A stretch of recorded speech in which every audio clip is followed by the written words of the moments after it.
actually got arrested. We're not hyping a fight if that happens. Is that how we know? That's exactly how you know. Oscar De La Hoya versus Dana White. Now, isn't that a fight that we would all love to see? In today's list, we'll be telling you everything you need to know about the feud between them. Before we start the list, please don't forget to subscribe to our channel and turn your notifications on so that you don't miss any of our new videos. First up, why do Oscar De La Hoya and Dana White hate each other? For those of you who've been living under a rock, Oscar De La Hoya is an American former professional boxer known as Golden Boy. On the other hand, Dana White is an American businessman and the current president of the Ultimate Fighting Championship, or UFC, which is the largest mixed martial arts organization in the world. Back in 2008, De La Hoya was deciding to hang up his gloves after losing against Manny Pacquiao. Now it's been 12 years and De La Hoya wants to make a comeback, returning under the Triller Fight Club banner. De La Hoya was looking forward to challenging UFC star George St.Pierre. The fight was originally set for July at a Triller event to promote Ben Askren's bout with Jake Paul. That was until Dana White intervened. When asked about De La Hoya's possible return last August, the UFC president made terrible remarks towards the six-weight world champion, stating, "Cocaine isn't cheap," and sarcastically gave De La Hoya his blessing.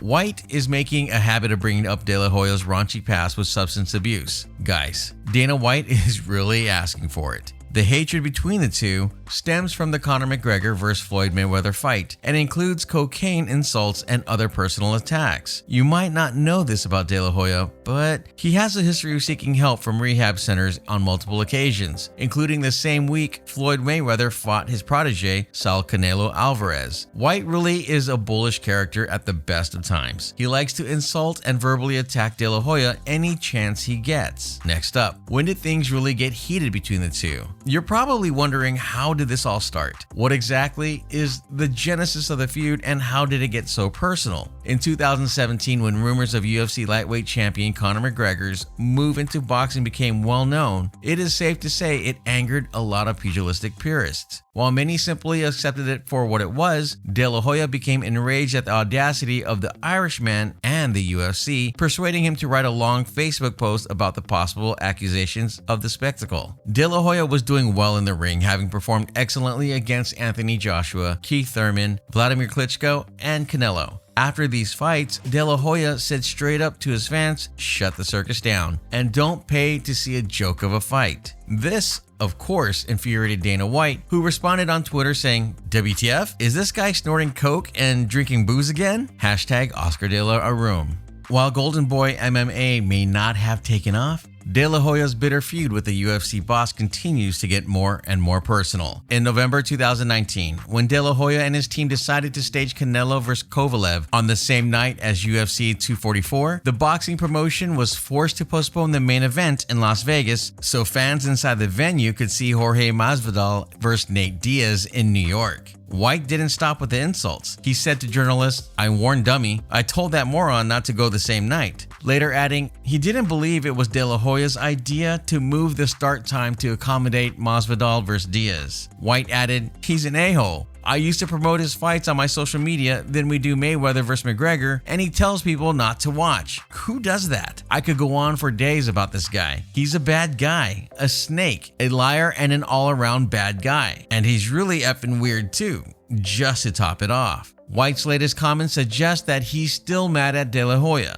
Even if the former world champion returns to the ring, White can't wait to see him lose. De La Hoya again went on the offensive, with Canelo's middleweight title clash against Gennady Golovkin to promote a fortnight after the Mayweather vs. McGregor fight. For some reason, De La Hoya used every possible interview to slam the fight and what it would mean for boxing, much to the discontent of White and his team. It really didn't sit well with Dana White when Golden Boy decided to cross over into the world of MMA in an attempt to make a mark in the UFC's territory. The rivalry is reaching new heights. Before becoming president of the sport's premier promotion in 2001, White used to manage superstars such as Tito Ortiz and Chuck Liddell as MMA began to grow. Eventually, the two light heavyweights enjoyed a healthy rivalry which generated millions in revenue and helped boost the profile of both the UFC and White. In 2010, Liddell decided to walk away from the sport after several concerning defeats. White was happy to see his friend call it a day, However, when De La Hoya approached the Iceman and Ortiz about a trilogy fight, the feud started to become personal. Speaking on the UFC Unfiltered podcast in 2018, White said, "I love Chuck Liddell, and I don't ever want to badmouth Chuck Liddell. People even think I'm remotely badmouthing Chuck Liddell, but the reality is, first of all, I heard last week the cokehead Oscar De La Hoya is talking that I don't have any place to tell guys when to retire. First of all, it's called friendship, you effing cokehead." White also stated that he has been friends with Chuck Liddell for 20 years, and the reality is that Chuck Liddell retired when he should have retired, 8-9 years ago, however long it was, and Chuck Liddell's almost 50 years old and has no business fighting anymore. White said, "The fact that the state of California even let that fight happen is disgusting. Disgusting." He continued, "Chuck Liddell has an incredible legacy. He's a huge superstar in this sport, so of course as a friend, anybody who claims to be a friend of Chuck Liddell and was anywhere near this fight is full of it. They're not a friend of Chuck Liddell. To let him go in and fight this fight is terrible." De La Hoya didn't cover himself in glory when he muddled his way through several press conferences and was then chastised for letting his friend fight again as he was painfully knocked out during the first round.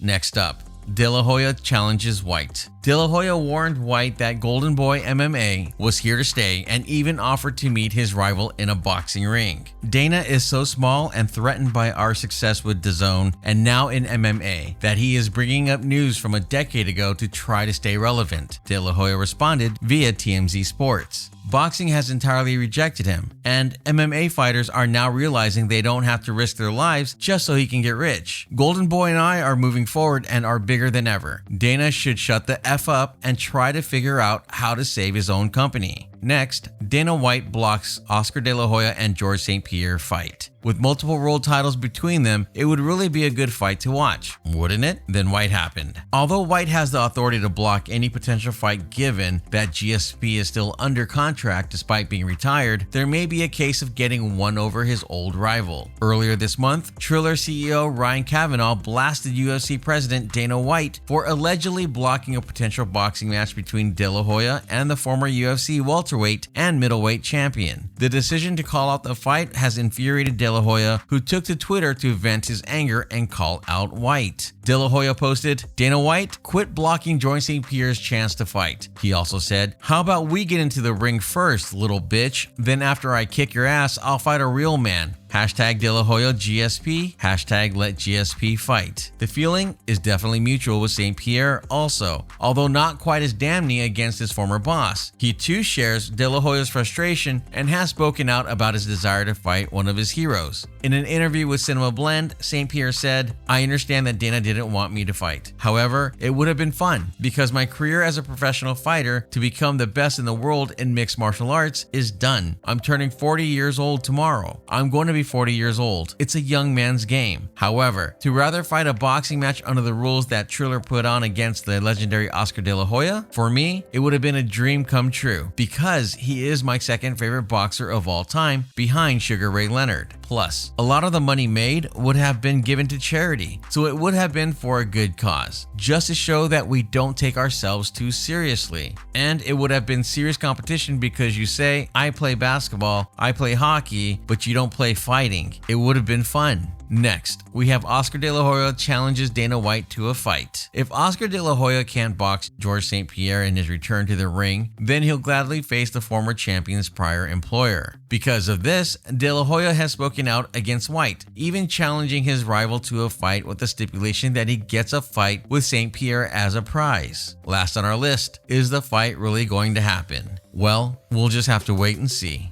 That's it for today. Thanks for watching our video. If you want to see more, subscribe to our channel. Don't forget to like the video and leave us a comment below in the comments section. Until next time.